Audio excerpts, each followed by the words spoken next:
Today we're going to talk about first aid in the classroom and lab.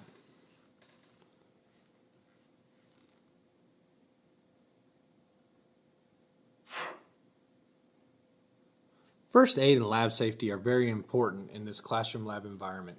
Notice how the chairs are stacked on the desk to prevent students from falling over. This will be done at the end of all class periods.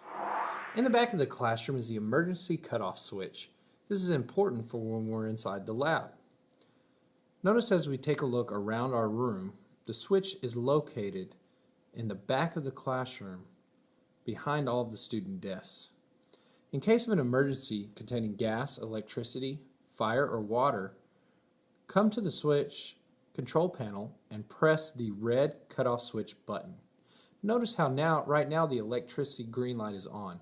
Once you hit the switch, all lights will turn red, indicating that you have cut off the electricity, gas, water, the room is being fanned, and all stations have been shut down. In any emergency, you need to hit the white office call button. Notice that the white office call button is next to the fingerprinting poster next to the front door that you came in. This is so you can remember to push the white office call button.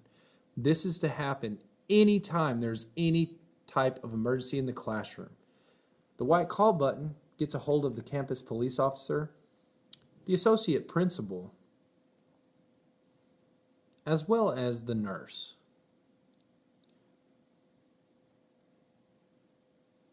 Here's an example of pushing the white call button when you see an emergency. Remember, hit that white call button, let them know over the intercom what's going on, and make sure you have the teacher's attention. Now, notice in the back of our room, we have the emergency shower eye wash station, first aid kit, fire and first aid blanket.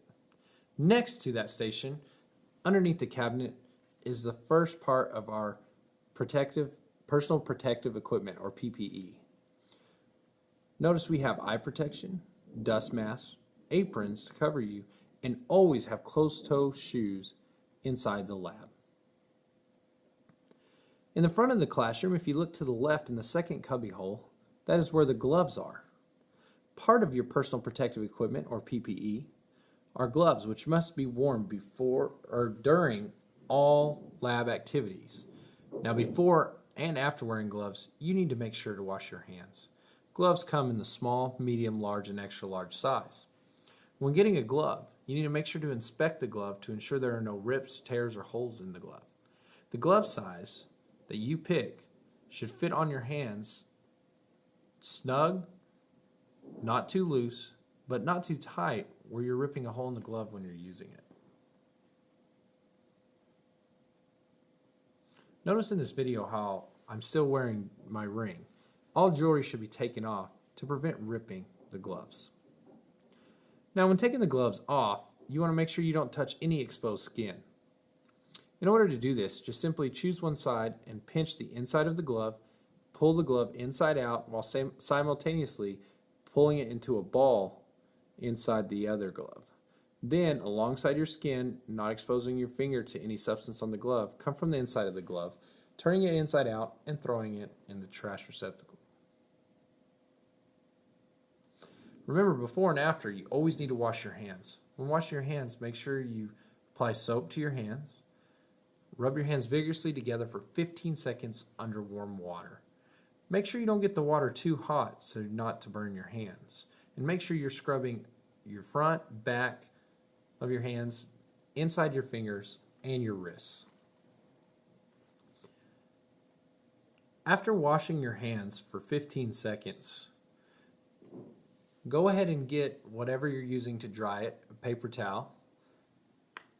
Dry off your hands and shut off the water with the paper towel, as well as open any doors that you exit with the paper towel to help prevent the spread of germs.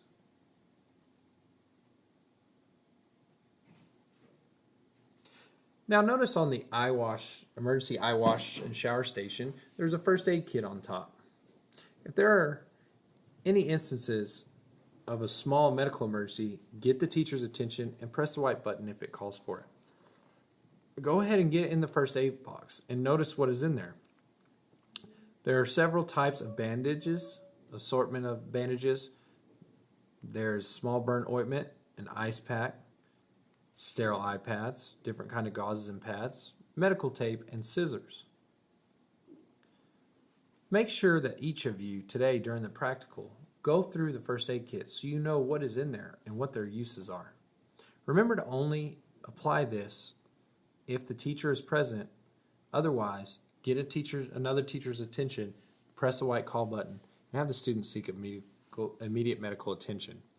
Also know there is gloves inside. Now we're going to talk about student injuries. In the case of a seizure, make sure to remove all items that could hurt the student. Cover the student to be warm if possible, but don't restrict the student. And try to make the head comfortable. Now, of course, get the teacher's attention, press the white call button, and only allow one student or the teacher to be near the student having the seizure when he wakes up, so not to scare the student. In the case of shock, recognize shock as you had to take a medical class before this. When they have clammy skin, in a daze, staring off, or shaking, go ahead and treat for shock. Get the teacher's attention, press the white call button, and also place the student in shock down on the ground on their back, their feet up on the chair, and place them behind their head to keep them comfortable. The key is to keep them comfortable at this time.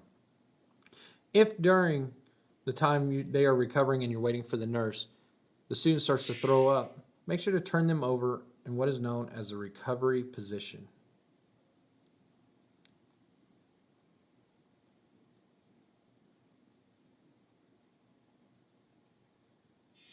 Now, if a student starts choking, has an airway obstruction, immediately give 5 big slaps to the middle of their back to try to dislodge whatever they're choking on. Get the teacher's attention and press the white call button. If you're not really sure, because the student's not choking, if it's an airway obstruction or if something happened to the student, any kind of unknown injury, immediately get the teacher's attention, press the white call button, and go ahead and look, listen, and feel while feeling for a pulse. Let the teacher know if the student's not breathing. Go ahead and shake the student to make sure that they're not responsive. If you find out the student's unresponsive and there's something in the airway, we're going to go ahead and use what's called the head tilt chin lift method that we all learn in the medical course. You're going to go make sure to tilt the head back, lift the chin, and look inside and try to remove any kind of airway obstruction. If there is no pulse, immediately start CPR if you are qualified to do so. Otherwise, find a teacher who is, and remember, you should always press the white call button to get a hold of the office and the nurse. Also know the location of the AED in case the principal or nurse needs you to, or teacher needs you to get it. It's located in the hall next to the water fountain outside the classroom. When it comes to student bleeding, get the teacher's attention, press the white call button, and go ahead and put pressure and elevate. Of course, if it's a minor cut or injury and the teacher's in the room, they can have you take care of it at the first aid and then send them to the nurse's office. Otherwise, if it's a big cut, make sure that button's pushed, the teacher's attention is grabbed, and make sure to put pressure and elevate. Now let's talk about using the eye wash and shower emergency station. For some reason, there's a chemical spill inside the student's eyes. Make sure to go hit the black knob and the water will come up to rinse the student's eyes. Flush it out with water while getting the teacher's attention and pressing the white button. If there's a chemical spill on the student's skin, take them underneath the emergency shower, pull the emergency shower button, and rinse off their skin while getting the teacher's attention and pressing the white button. Any allergic reaction, hit the white button and get the nurse's attention immediately. Lab safety and first aid in the classroom is important to ensure a safe learning environment, to ensure we can learn everything possible without fear of getting injured.